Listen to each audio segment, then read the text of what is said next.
Semenjak menjadi bagian dari Khilafah Utsmaniyah di masa Khalifah Salim II bin Sulaiman Al-Qanuni, Kesultanan Aceh berkembang menjadi kekuatan Islam yang sangat diperhitungkan di Asia Tenggara. Ditakuti lawan dan disegani kawan, negara-negara di Eropa di abad ke-16 dan ke-17 seperti Inggris, Prancis, Spanyol, dan Denmark tidak berani berbuat macam-macam di Nanggro. Adapun Portugis yang masih menguasai Malaka selalu dibuat cemas dengan keadaannya yang terkepung oleh dominasi Aceh di Sumatera dan Semenanjung Melayu. Bersinarnya dominasi militer Kesultanan Aceh di kawasan tidak bisa dilepaskan dari pendidikan jihad dan teknologi pendukungnya yang diberikan Khilafah Utsmaniyah kepada rakyat Aceh. Di Banda Aceh ada namanya Kampung Bitai. Bitai itu dulu kepada orang asing disebut Beta, kemudian merubah Bitai namanya. Di situ ada namanya ada disebut Baitul Maqdis, ada disebut Baital Maqdis. Itu nama institusi lembaga akmilnya, Akademi Militer di Banda Aceh. Namanya kan ada itu sebuah negara, tapi yang luar biasanya instrukturnya 100 orang saya lihat dalam catatan itu dari Turki. Pendidikan agama dan militer yang diberikan Khilafah Utsmani di Kampung Bitai terbuka untuk kaum muslim dan muslimah. Tunas-tunas unggul digembleng oleh tenaga-tenaga yang unggul yang dikirim dari negara terunggul pimpinan sang khalifah. Tidak mengherankan jika kemudian dari Akademi Militer Baitul Maqdis di Kampung Bitai muncul pahlawan mujahidah yang harum namanya, Laksamana Malahayati, muslimah tangguh yang menjadi ajudan Sultan Aceh. Malahayati itu menjadi panglima pasukan laut itu, ada yang tulis 2.000, ada 3.000, ada 1.000, tapi semuanya perempuan. Ada lagi namanya Inong Balai, bahasa Aceh itu Inong Balai itu janda. Itu Inong Balai itu balai itu balai. Jadi sudah disebutlah janda itu dia pimpin. Armada Kesultanan Aceh yang dikdaya melibatkan semua elemen rakyat, mulai dari ulama, orang kaya, pedagang, sampai kaum muslimahnya, telah membawa Aceh menjadi negara yang maju, mulai dari dunia militer, ekonomi, politik, sampai semesta keilmuan dan budaya. Semua aspek tersebut ada di bawah payung syariat Islam yang mencapai puncak kegemilangannya di era Sultan Iskandar Muda. Ini kan abad ke-17, berarti tokoh sentral ataupun tokoh utamanya dalam pemerintahan Aceh Darussalam itu adalah Sultan Iskandar Muda ataupun Sri Sultan Perkasa Alam Johan Berdaulat, anak daripada Sultan Ali Riayah Aisyah ataupun cucu daripada Sultan Alauddin Saidil Mukammil.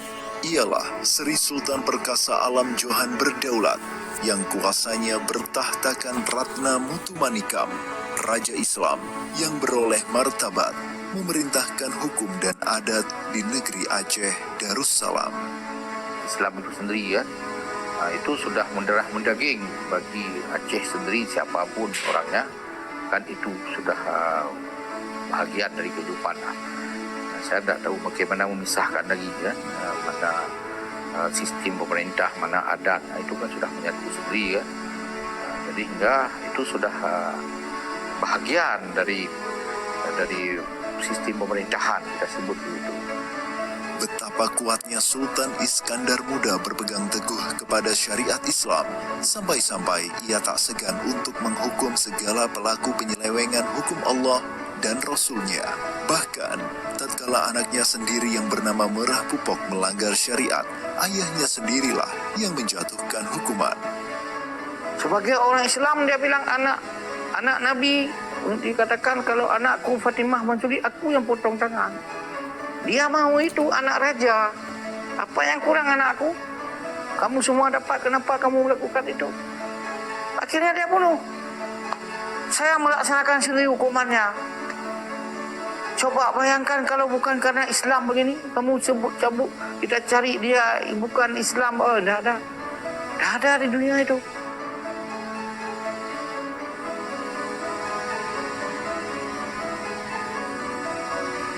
Bentangan waktu di abad ke-16 dan ke-17 menjadi saksi revolusi Islam yang diterapkan oleh para penguasa Nusantara. Tidak tidak berhenti di Aceh. Islam telah membangkitkan izah dan kemuliaan para sultan yang mengambil agama ini sebagai panduan utama kehidupan, mulai dari Banten dan Mataram di tanah Jawa, sampai ke Makassar dan Buton di sebelah timurnya. Dan tentu, semua itu diberi legitimasinya oleh Khilafah Utsmaniyah, Amirul Mukminin Muslim sedunia yang bersinggasana di Istanbul. Para pemimpin yang ada di Pulau Jawa, baik itu yang ada di Mataram ataupun yang ada di Banten Darussalam, itu legitimasinya sebagai seorang pemimpin Muslim yang ada di Jawa Dipa ini, itu pengakuannya dan juga terkait dengan kedaulatan kekuasaannya itu diakui oleh pemerintahan pusat yang ada di Asimah Daulah yang ada di Istanbul melalui gubernurnya yang ada di kota Mekah. Makkah Al-Mukarramah, tanah haram yang disucikan Allah Subhanahu wa taala dan Rasulullah sallallahu alaihi wasallam, tempat yang mengikat hati umat Islam dari seluruh dunia.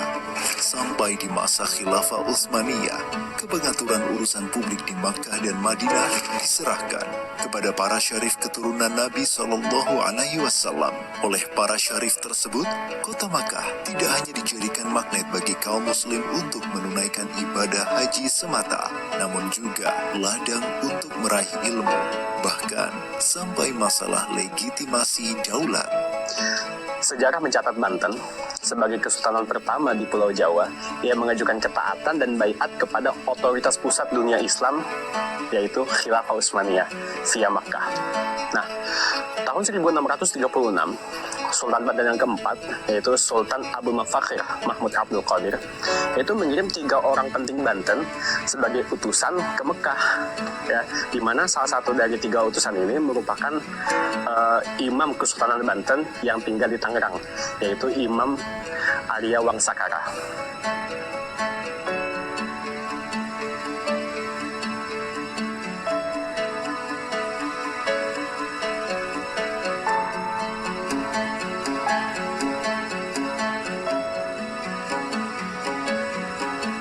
Nah, dalam manuskrip sejarah Banten itu disebutkan bahwa para utusan Banten ini itu menemui seseorang di Mekah yang namanya adalah Syarif Zahid. Ternyata tingkat akurasi manuskrip ini cukup tinggi karena di waktu itu yang menjadi Syarif Mekah adalah seseorang yang bernama Syarif Zaid bin Muhsin Al-Hashimi. Nah, di mana menurut lidah orang Banten, Syarif Zaid ini disebut sebagai Syarif Zahid. Termaktub dalam bahasa Jawa pesisir kulon beraksara Arab Pegon, manuskrip sejarah Banten mencatat perkataan Syarif Zaid bin Muhsin Al-Hashimi selaku gubernur Utsmaniyah di Hijaz kepada utusan dari Sultan Banten, Sultan Abul Mafakhir Mahmud Abdul Qadir. Lan namani sanak ingwang Sultan Abu Mafakhir Iko Mahmud Zulkadir Iko lan Ratu Mataram iki isun jenengaken Iko lan Ratu Makassar Mangko iku arani Sultan Haji. Negara titigo iki negara tansun dadekaken satunggal yen ono fitnah tembe wong kafir kang anggru rusak atawa podo Islam. Negara tetelu iku dadi wicara satunggul tulung tinulung syami dan mupakat ojo siwah dipune podo kuwate salakuning kang negara anglakonono harjo podo anjurung junurung mangkono sajeroning surat.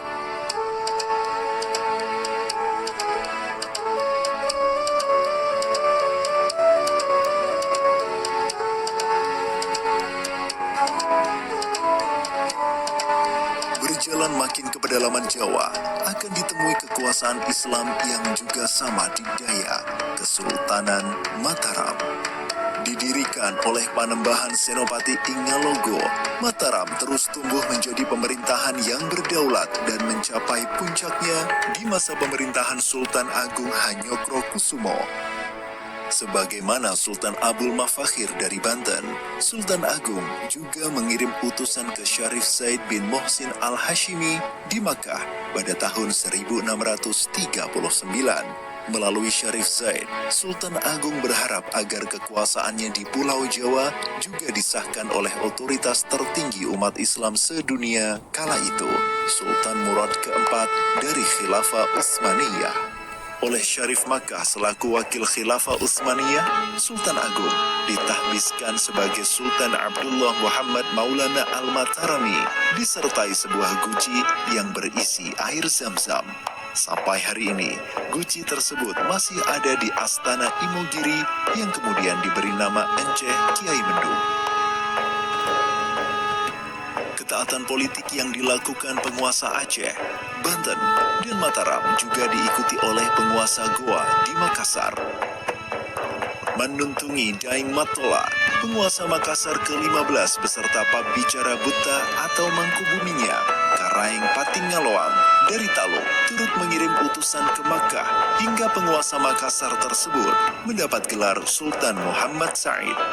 Sedikit ke arah timur dari Makassar, Buton juga memiliki emosi keterikatan ke pusat dunia Islam dengan Khilafah Utsmaniyah sebagai daya tariknya. Di kesultanan yang berjuluk Negeri Khalifatul Khamis ini, muncul sejarah lisan yang menyebut Sultan Rum atau Sultan Utsmani hendak datang ke Wodyo, nama lain dari Buton, untuk mendiskusikan permasalahan dunia bersama sultan-sultan lain dari Ternate dan Solor. Tren di kalangan Sultan Nusantara untuk terikat dengan khilafah itu sangat marak. Ya. Banyak dari mereka yang menisbatkan relasinya, hubungannya dengan Sultan Rum.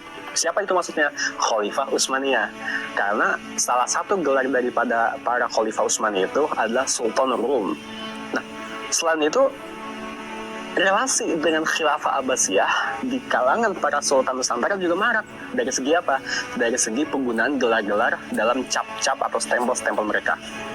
Ada sekitar 320-an orang sultan dan para pejabat kesultanan di Nusantara yang dia itu memakai gelar-gelar Khalifah Abbasiyah seperti Al-Mustajid Billah, Mutawakkil Allah, Al-Mu'tasim Billah, Al-Wathiq Billah, dan sebagainya. Dan ini merupakan penelitian yang dilakukan oleh Dr. Anabil Tegalop.